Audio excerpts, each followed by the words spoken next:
So hi everyone, so welcome to this bonus chat about working with factories. And I've got my friend from many, many years now, Laura Cartner, and she is the product development manager for Sainsbury's and Habitat, and she is based in Hong Kong. So she obviously definitely, well, even before you moved out to Hong Kong, you had experience of working with factories overseas and product development, obviously from the big brand perspective. I met Laura at university in 2003. She was studying ceramics. I was studying surface pattern design. We were in halls together. Then we shared a house as well, and been friends ever since. But yeah, did you want to give a bit more background on your journey so far, Laura, and your role? Yeah, so sure. So yeah, as Joe said, we were at university together many years ago. Feels like a very long time ago now. And I studied ceramics, which might sound quite niche to some people. And then I stayed on and did a master's in ceramics as well. After that, I worked for quite a few different ceramic companies in Stoke-on-Trent, so quite a few small businesses. So I suppose that was my first real introduction to kind of sourcing. There were kind of a lot of them were producing on site, but they were also sourcing from kind of China and overseas as well. So that was my first introduction to kind of working with a big company and designing and sourcing for bigger companies. And then I kind of made the move to Sainsbury's, oh my gosh, maybe 8 years ago. So started as a designer for Sainsbury's, designing tableware for them. So using my ceramics background, and went into kind of cookware and tableware. So kind of starting to design more than just ceramics, moving into glass and textiles and wooden items. So getting more exposure to kind of different kinds of factories and different regions as well. So produced in India, Vietnam, lots of different regions. So that kind of gave me that exposure. Did that for about 3.5, 4 years, and then got asked to come out to Hong Kong 4 and a bit years ago for 6 months on a secondment to look after the product. Yes. So all my friends were like, oh my gosh, she's going for 6 months.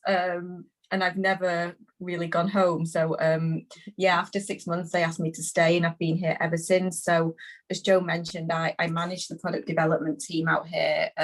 We've got a team of, I think now it's 5 people. I've got someone based in India, someone based in Shanghai, but we're mainly operate out of Hong Kong. So yeah, mainly sourcing for Sainsbury's. It used to be Sainsbury's and Argos, but now our homeware brand is Habitat. So I don't know if you guys know, but Sainsbury's have taken over the Habitat brand. So you will see now when you go into stores, everything is branded as Habitat homeware. So we actually source for Habitat mainly. So yeah, that's kind of a short summary of what I do. I suppose the main part of our role is we work with factories. As a product development team, we'll work closely with factories to get their newness. So we'll understand from them, what are your trends, what's your newness, what are your new products. We'll send that back to the UK teams in the hope that it will kind of fit what they're looking for. So we'll do that kind of more upstream type briefing. So the design team in the UK won't need to create as many briefs. But we still have a massive design team for Habitat in the UK. So the kind of biggest part of our role actually is we get briefs from the team in the UK. My team's job and my job is to kind of make sure that the price we've had from a buyer is realistic, and the factory can produce the brief to the best it can be for the best price. We used to be in a position before where we'd either make a sample and it'd be super expensive, and the buyers are like, well, why have you made that? I can't afford it. Or we'd be given a target price, and the team maybe would go off and make it, and it would be not a very good sample because they've tried to engineer the sample to meet a target. So my team will make sure that we can absolutely still try and get the brief to the best it can be, and we're fulfilling what the designer wants, but we also have an awareness on a kind of commercial price. So we'll develop it properly. So yeah, that's it mainly. So mainly speaking to fact, we're the kind of bridge, I suppose, between UK and factories. Okay, you just basically. broke up a little bit there, Laura, but I think hopefully everyone got that. So Poppy just said, I absolutely love Sainsbury's homeware, and I am the same actually. I always buy Sainsbury's homeware when I'm in the supermarket there, so you're doing a good job. I've got a lot. And so just because we're starting here with in terms of brief, so we've got a couple of questions that I want to go through with you about how to communicate with factories, how to find them and things. But I think, I mean, kind of how to communicate with factories, also like you've been talking about with this like brief or spec. If people were going to be going to a factory, what do they need to send to the factory? Like, what if you can talk through like a spec pack or the brief kind of thing briefly? Well, I mean, for us, we're quite specific about what we do. So all our briefs will be a kind of PDF. Obviously, kind of goes without saying that. I think the main thing we find is you have to give as much information as possible, but make it as clear as possible. And I always find actually, certainly after a supplier's made a sample and I'm trying to tell them, well, that bit's not right and you need to change that bit. Actually, I go back to old fashioned, just using a PowerPoint and arrows and pointing and circling. So making it super clear. This seems to be, they understand that. So making it super, super clear. From a brief point of view, we ask for actually quite a lot of information. So, we'll have the design brief, but then supporting the design brief, we also give the supplier an idea on quantities, what technical testing we'd need it to pass, because we have really strict technical standards. I don't think maybe for you guys that wouldn't be such an issue, but we make sure they're very clear on that, and understanding as well what type of packaging it would be in, so that they can factor the cost of the packaging into the cost that they give you. Now, you might not have the packaging design at that stage, but I think at least they know whether it's going to just be like a tag or a label or a coloured full colour printed box. They kind of need to get an idea, even though they might not have the artwork. So, that will help you get a more accurate cost. Where possible, actually, we would send swatches. Yeah. So if we've got a brief and we're saying this is the finish and it's this brass colour, we will always try and send finishes out to them. And obviously all the briefs will have Pantones on. Sometimes if it's quite a complicated pattern with many different colours and tones, we will pay and get a colour correct print out, and we will send that as well for them to match to easier, because I think sometimes Pantone, albeit accurate, it does leave some ambiguity still, and I think you're still in some cases relying on people's judgment, whereas if they've got a colour printout on something more complicated, that definitely helps. I think those are the main things. Yeah, obviously, dimension, making sure all that's clear. I think this is I think the main thing that we're going to really share today is the fact that when you're dealing with factories, especially if they're abroad, the most clear that you can be, the better, basically. So like you said, sending specific Pantone color references, or sending a printout, sending the measurements, pointing to where things need to be, showing the measurements of where like a button needs to be placed, for example, like just be so clear. And especially when it comes back from the sampling, again, just like Laura said, creating that PowerPoint, circling what's wrong or what's right. Because if you just said, can you make this in yellow? Well, what kind of yellow? Or even if you said mustard, there's still so many different shades of mustard. You just got to speak like no fluffy words is like the key thing. I would say they don't understand, suppliers don't understand fluffy words. Like, so I have a guy on the design team in the UK, and he will always be speaking to suppliers, and he's like, oh, it needs to be like a dry handle finish, and the suppliers are there going, what the hell does dry handle finish mean? Whereas he just means like a really matte finish. I think you just have to say to them, like, I want it in a matte finish. So I think, like Joe said, I think you have to be don't leave anything open to interpretation, I would say. I think that you have to be, super clear and as precise as you can. I think that's the main thing. Just give as much information as clearly as possible. So in terms of communicating with factories, because obviously so you've got your design, you know what you want made, you've sent off, you found your factory, which we're going to talk about, but you've sent it off. Now, what is the best way to communicate with factories? And I want to talk a little bit about manufacturing in the UK, but obviously manufacturing abroad is obviously, well, it can be cheaper. It doesn't have to be cheaper. And there's pluses and minuses to both ways of manufacturing. But obviously, a lot of things can get manufactured abroad. So what are your top tips for like language barrier and things like that and communicating with factories or suppliers? Yeah, I think the language barrier is super tricky. And I think even for me, after 4 years, I'm kind of, in some cases only just learning how to approach different factories from different regions. So I would speak to a factory from India completely different to how I would speak to a factory from Shanghai. And, That's really some of that's down to kind of culture and there. And yeah. So it will be slightly different. But I think, in terms of, I think if you've asked them to do something, I would say, obviously I won't always be doing this because I kind of rely on my team, but I know what my team do is as soon as briefs have gone out and we've shared briefs, we kind of follow up with a phone call.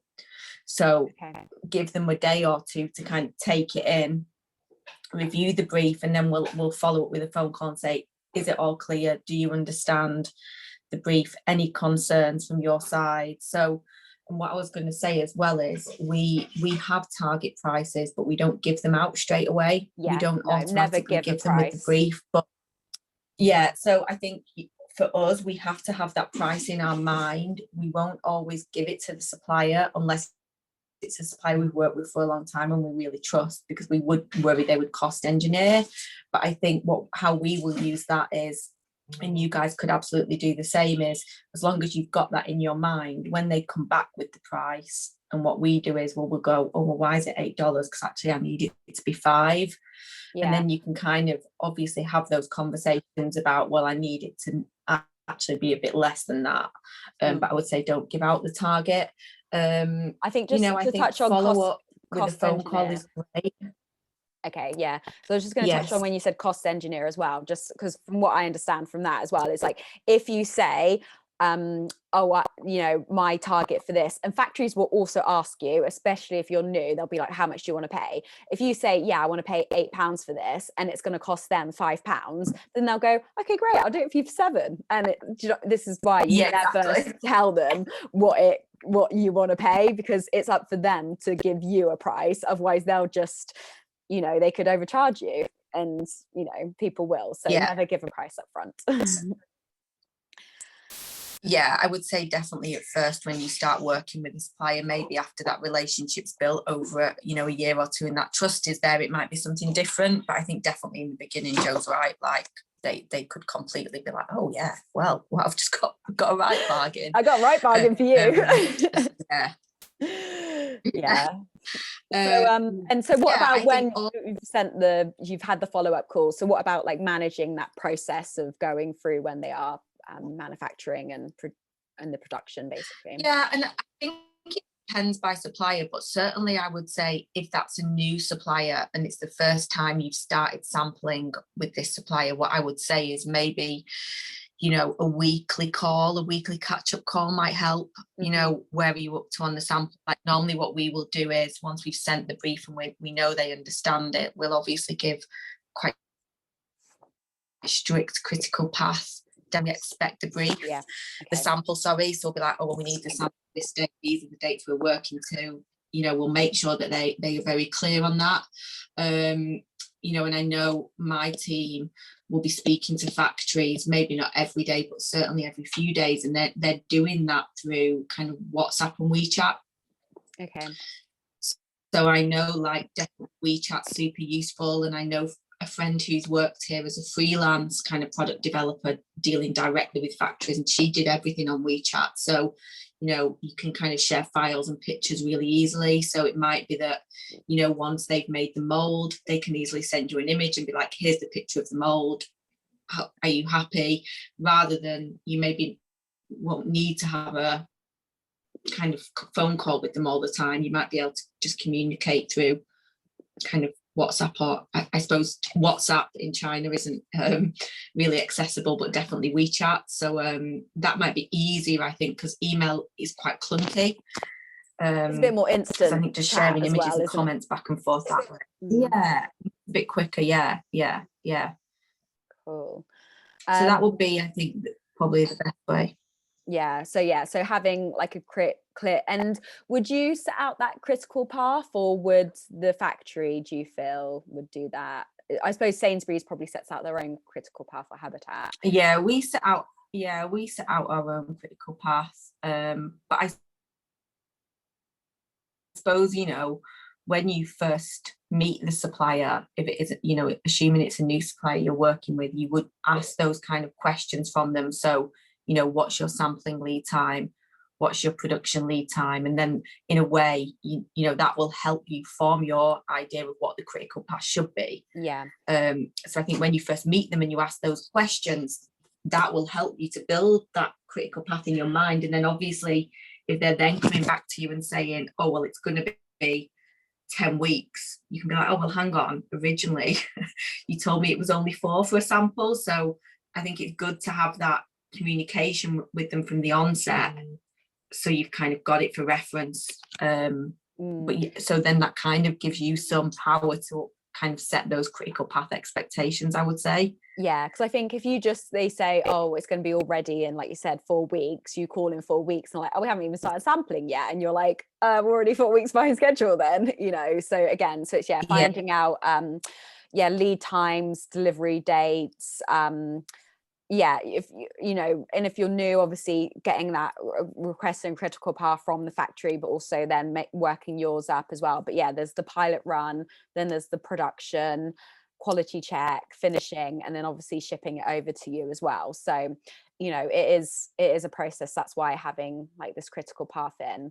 And I think just again with like the spec pack or the design brief, it's, you know, anytime that you maybe have a phone call with them, if you've had a phone call and they've agreed something, write it down in WeChat or an email and send it over to them, or both, and just make sure you've got everything in writing, because, you know, a phone call might be forgotten or missed. So just confirming everything in writing is really key. But I suppose you want to be friendly but firm with the factories and suppliers, don't you?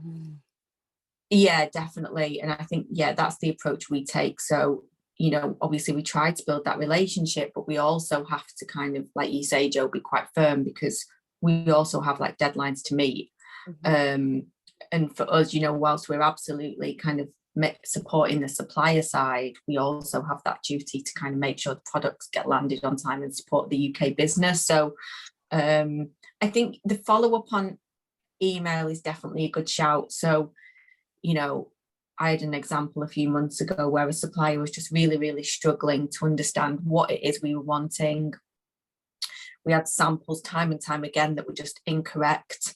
I was on a phone call with them every few days. But I would still, even in the phone call, I'm pretty sure they've understood. I was still then dropping them an email to say, just to be clear, now I expect this, this, and this. Yeah.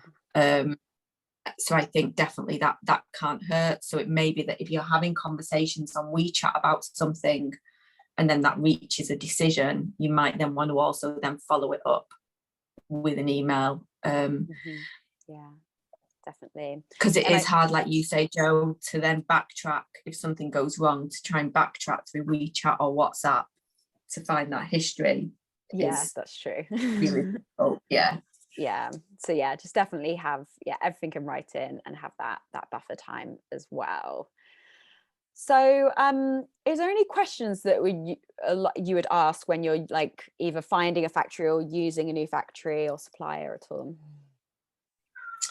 Yeah, when we would go to a factory for the first time, I suppose we would be mainly asking about things like, you know, and maybe not such a big issue for you guys if it's only kind of small runs to begin with, but we will be asking about capacity. So kind of production capacity, you know, how full is their factory? Have they got room to be producing? We'd ask stuff like that. We'd want to know things like that, who are their main customers? Who are their main markets? You know, if you've asked them to do a specific type of product and they're saying, oh yeah, we can do it, I'd be looking around the showroom going, well, I don't see a lot of that product here. Actually, what percentage of their business is that type of product? Because again, you also want to have maybe that confidence that they are able to do it. You know, and again, I think my experience of, say, for example, India suppliers is they'll always say, yes, we can do it, yes, we can do it. But I think, you know, what we always ask is, yes, we know you can do it, but have you done it for anyone else? You know, what percentage of your production is that type of product? I think Bali is very much like that as well, isn't it? They're very much like, again, it's a cultural thing. It's like they'll just say yes, yes, yes, yes, yes, that's fine. Yeah. Whereas, like you said, it's, do they actually make it already? And I think, just to touch on this as well, there's definitely certain parts of the world that you would go to. So like, I think India is maybe more like textile led, or like maybe beading, whereas I think there's something like, or this is maybe more fashion, but like Turkey's a bit more or something like Turkey's maybe more like knitwear, for example. So there's definitely certain parts of the world that you would go to for certain things, isn't there, to have things made? Yeah, definitely. Like, we know, for example, you know, we have metal suppliers in China, we have metal suppliers in India, but actually their capability is completely different. So for example, like China completely struggled to make really nice kind of metallic and brass finishes. So I know if I want a really nice brass effect, I would go to India. I wouldn't try and do it in China. So yeah, you're right. And then, you know, I think as well, Joe, like, you know, like even on textiles, like China would be better at like velours and velvets. India are better at kind of cottons or tufting, that kind of real handmade effect. So it also depends on the nature of the product and the brief. But so we would be asking all those questions. We'd ask about things like audits. So what factory audits have they got in place? Because again, you know, I think even for you guys, that peace of mind of knowing the factory is technically safe and sound and nothing bad's going to happen, I think that is also good to know. You know, we are super strict ethically, so we're always making sure as well they've kind of got ethical standards in place in terms of the workers they employ as well, and stuff like that. You know, how long a worker's expected to work for, because you know, again, I don't know how important that will be to you guys, but you might sleep a bit better at night knowing you're using factories that are kind of looking after their workers, for example. Okay. Sorry, I just had I'm down at my parents for a phone call, so my brother's just brought in a phone. I was like wondering what was going on. So so I think just checking out their main market. I think as well, like, who else they work with, I think is a good you know, if they're just working with Primark, for example, and you want to take a bit more luxury, then that's maybe not like the right factory for you as well. Yes, definitely. Like, so what quality checking they have in place. But yeah, I think all of those is really key for sure. And I think and like you said, asking about their minimum order quantities, I think more from obviously from a Sainsbury's Habitat perspective, you're wanting them to probably do thousands or hundreds of thousands, but if not more. But you know, for everyone on this course, it might be the fact it's like, well, can you do 50 of just one product, for example, but or like maybe 200 products but across 4 different product types, for example. So it's like, again, making it really, really clear. So and I didn't mention that, Joe, but I guess, you know, that would be something good to ask as well. So, you know, what is there a mold charge involved? If you guys are only wanting to do a small run and it involves molding, is there a mold charge involved? You know, if so, at what quantity is that mold charge redeemable? Because they might say, actually, if you only want 20 or 30, you've got to pay for the mold. But if it's 100 pieces, I'll dissolve the price of the molding. So all those questions I think are really good to ask as well. And like we mentioned before, kind of sampling lead time, production lead time and stuff like that. Yeah, exactly. So it's definitely lots of things to ask them just to check that everything's okay. And I think sorry, I was just going to say, we would also just ask them about and again, something you guys might find helpful, you might not, but we would ask them what design support they have on site. So Yeah. again, do they have any designers or kind of product development support in the factory that can also help in supporting kind of, so if you guys maybe send a very basic brief for something you want and they need to create a technical drawing, say, for example, is that something they have on-site support that's able to do to send back to you for confirmation? Again, I think just it's useful to know if that support's there. Yeah, definitely. So Poppy's just asked, do you have any tips on getting wholesale for, say, 100 products? Would it be best to go to the UK? So is that manufacturing, or is that having something made, Poppy, or is that or buying in something that is made at wholesale? Just let us know, and then we'll come back to that.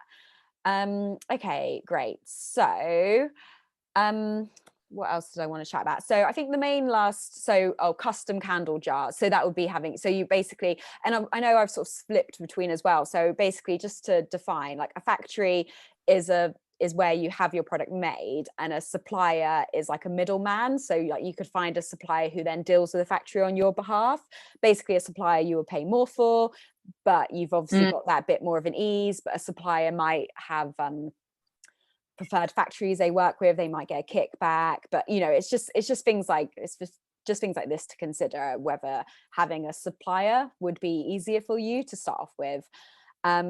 So custom candle jars. So I think in terms of having like a small run made, I think you can still definitely go to a factory for that. It's just whether that is worth going to somewhere like India or China for, because by the time, I suppose, you've paid for shipping and maybe customs as well. So if it is something a bit small, and I think if it's something like, say, 100 candle jars, I'd maybe sort of say it might be best, just because I know you're still starting at the moment, Poppy, to kind of go for something that's more off the shelf as a jar, and like get your product up and running, get the kinks sorted out, so then when you know what is working, then go to a factory and know that you can order maybe more bulk, basically. But I think in terms of working with abroad or like the UK, I mean, obviously, do you work with any UK suppliers, really, Laura, or with Sainsbury's and Habitat? No, we do have some suppliers in Europe, so I don't deal with that. So we have a UK sourcing team, but I know we do have some factories in Europe. And what I understand about the European suppliers is they're much more likely to do smaller runs of stuff. So small, they're happy to accept 50 pieces or whatever. Because sometimes we want 50 pieces if it's something really niche. So normally we will go to Europe, and then obviously you've got that kind of near sourcing element as well. So yeah, and you can get some really beautiful ceramics and stuff like that out of somewhere like Portugal. So yeah, it definitely depends. So yeah, we do kind of near home sourcing, but very, very minimal in the UK. Yeah, okay. So I think, Poppy, it might be best to either look in Europe or in the UK, but I see you said you're making them first. But I think, again, especially with candles, a lot of the time when you're probably buying like candle glass jars or ceramic jars, you're probably still buying them from a supplier. So the suppliers got them from the factory, and they're based in the UK, that then you buy from. But like I said, it's kind of like when you're starting, I think, make it easy for yourself. Your costs might be higher, it might not be exactly what you want, but you're still, before you've launched, you haven't tested yet.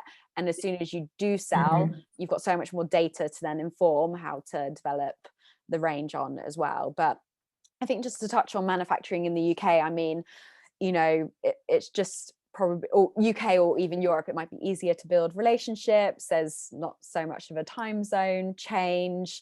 The language barrier, well, obviously in the UK won't be a problem, but Europe might be a little bit easier as well. I think it's a great selling point as well. So, manufacturing, especially in the UK, it's bringing manufacturing back. It's and lowering the carbon footprint as well. So, and I think, don't discount that UK isn't doable price wise. Don't assume anything. Definitely see what is possible. And I think as well, like, there's shorter lead time. So say your candles or your stationery or whatever sells out instantly. If you then have to reorder it from China, it's going to take a lot longer to come over than from Europe or the UK as well. So that's also really good to then keep selling if you've had a good launch as well. So yeah. Yeah, So good point, Joe, because I was going to say repeat orders, we didn't mention it, but you might want to ask with a new factory on a repeat order, what's their lead time? yeah, Because you know, on some of our supplies in China, for example, you'd be talking about 90 days. Yeah. So what, 90 days before they put it back into production, or 90 days and then it to be sent out? Yeah, 90 days to be sent out. Yeah. Okay. 90 Yeah. days. So that's 90 days, and then it would be the shipping time as well, obviously. Yeah. Yeah. Yeah. How long does shipping take? Obviously, as long as the Suez Canal isn't blocked up with the evergreen boat. But how long does it take, say, from China or India to come over, roughly? I think, and I need to double check for India, but I'm pretty sure on our critical path we had about 9 weeks in there. Wow. Okay. And now the UK have just gone, oh, do you know what? We've just realised we've got loads of buffer in our critical path. And we're like, yeah, we've been telling you that for ages. So I think they've now figured out they can maybe cut it down to about 5 weeks on the critical path for shipping. Yeah. So basically, so that's 90 days for a reorder, then the 8 weeks. That's basically 5 months you're looking at. Oh no, 30 cases, could be 5 months before you have your product back in stock. So yeah. So Annie has asked, what countries are best for manufacturing glass and ceramics? Laura, what would you suggest from your experience? I think, again, it depends what type of glass you are wanting. So glass, definitely China. If you're wanting that kind of molded, kind of pressed glass, like we get a lot of our glassware, like actually like drinksware from China. We also have a beautiful glass supplier in India, which is very handmade glass, very anthropology.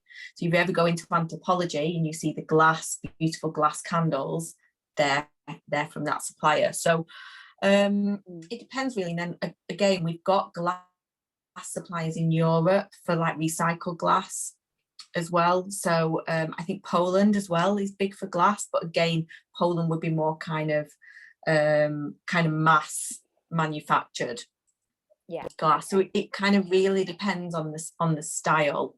And again, I think, you know, you would look at there would be different quantities for pressed glass and kind of handmade glass as well. So again, that's something you would need to consider, because you might have inspiration and you're looking at something like from a jar perspective, like we were talking about, that's a bit pressed glass in a mold, which would be super high quantity. Whereas, you know, if you go to more of a handmade rather than pressed, it would be lower. Yeah. Okay. And any tips for ceramics as well?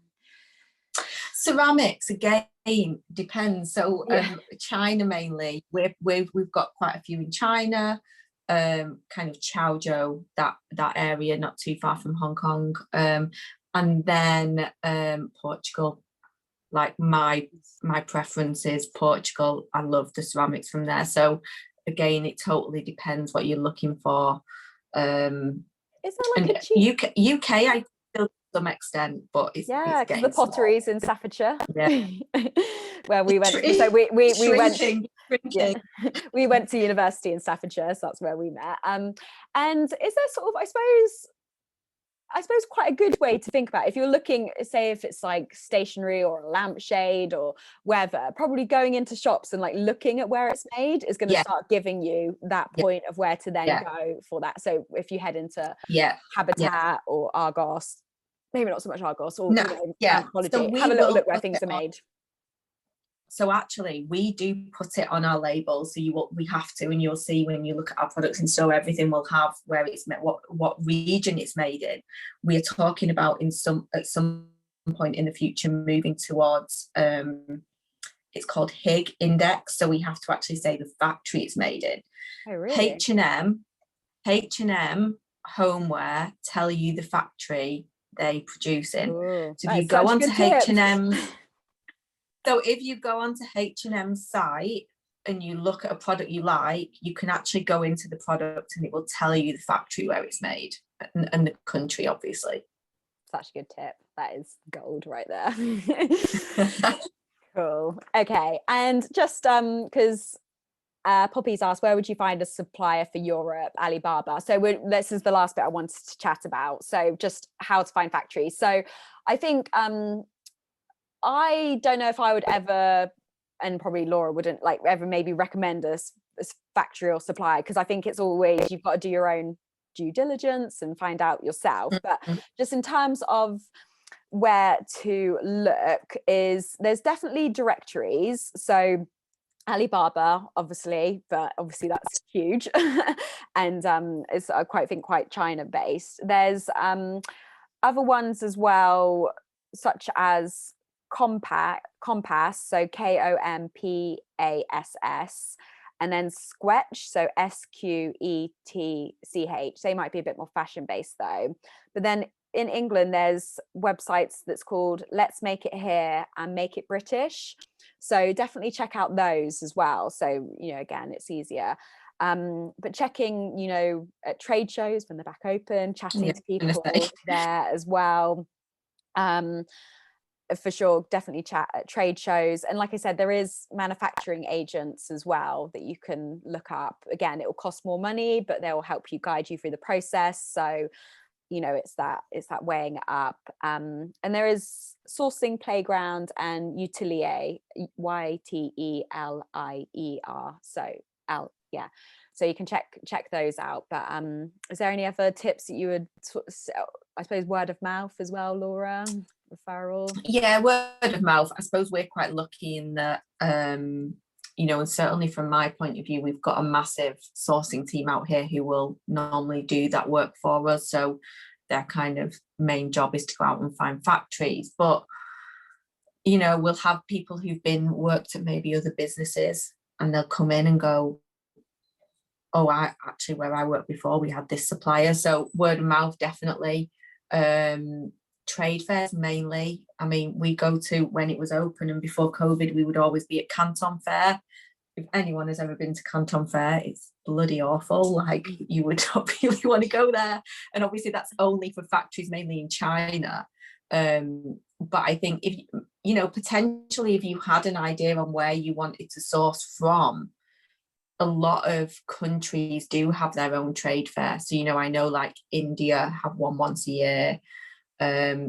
You know, so I don't know if it's possible to even maybe go onto their websites and it gives you kind of from those trade fairs like exhibit as well. Yeah, that's a really good point actually, because all trade shows will have exhibitor lists. So yeah, even if you know, if you know you want to source in China, then go onto the Canton website and then have a look at their past exhibitor list. And obviously it's all been online as well recently. So because of the last year. So yeah, that's a really good point. So I think, so I suppose top tips of finding factories are: go into shops, see what kind of product you want to make, see where it's made. Go to H&M specifically, it'll tell you the factory. Then find out the location, and then find the trade shows for where it is. Or, you know, because I think a lot of the time people are super cagey and will not give away, you know, other smaller businesses will not give away their factories because it takes so long to find. It is a pain. But if you can get into any Facebook groups and ask for recommendations, or use these online directories that we shared, then definitely it's just going to be a lot of research, but you know, you'll get there. So yeah. Cool. All right. Do you have any more tips for us, Laura? Oh my gosh. I also want to share. Trying to think. I mean, you've got to have patience, I would say, definitely. Okay. You need to have patience. Like I was saying before, sometimes, you know, the example I gave where the sample was time and time again was coming in wrong. Sometimes it's also understanding from the supplier's point of view where it's falling down. So in this certain instance, I'm talking, you know, it was a candle factory, and it was the vessels that they kept getting wrong. And it was only after investigation we're finding out, okay, yeah, well, the vessels are made outside by a third party, you know. So it was kind of a lot of digging to understand that. So then we had to, you know, make sure with the candle factory, well, what are your relationships with those third party suppliers? Because you guys need to manage that better to make sure the sample's good enough. So, you know, weeks and weeks and months later, finally the samples were good, but that kind of took a lot of patience. But I think, you know, sometimes the supplier as well, they don't mean to get it wrong. it's just sometimes that kind of understanding, they interpret it differently, or, you know, their measure of when they think a sample's good enough and our measure of when we think a sample's good enough is sometimes a bit different.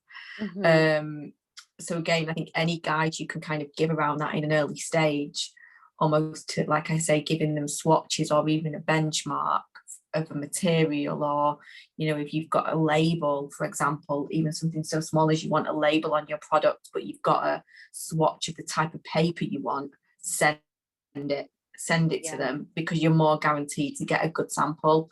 So I think anything like that to kind of, like I say, eliminate any interpretation will definitely help. Yeah, I think that's the biggest thing, isn't it? Interpretation is so, is it can be, that's the issue where it's gonna fall down. And just to touch on that as well, because I always remember reading a blog post with, it's a blogger called Studio DIY, but they made clutch bags as well. And I remember her talking through her process once, where she would sort of like have an idea for a clutch bag, and she would want it to be like really 3D, and then the factory would make a sample and it would come back and like, no, that doesn't look right, and also it's like way overpriced, and it's like going back and then working out, right, how can get the price down and make the design work better. So this is why it can be this back and forth. If you are a bit, you know, if you're not quite clear on what you want, or it comes back and it's like wildly overpriced, this is why trying to be as clear as possible, or taking your design down to make it work and to make it cost efficient as well, is just something to consider for sure. Yeah, I would say so. Cool. Well, I don't know if anyone has any questions who's live, but thank you so much, Laura, for this. It's been so interesting. So many great tips. So yeah, I really appreciate you taking your evening out in Hong Kong to chat to us. No worries. Worries. Cool. But yeah, any questions, I'll save the replay online and save it in the folder for everyone. But yeah, any questions, add them to the Facebook group and I can get Laura to, I'll get back to Laura. Yeah, I was going to say, happy to kind of answer questions if people think of stuff afterwards, and certainly kind of, you know, give any tips, or and if I think of anything else, Jo, as well, that I might have missed, again, I can pop some notes in the Facebook group. Cool. All right. Well, everyone's saying thank you so much. So yeah, really appreciate it, Laura, and enjoy the rest of your evening. Enjoy your gin. Well deserved now. Nice to see you all. Thank you. Bye.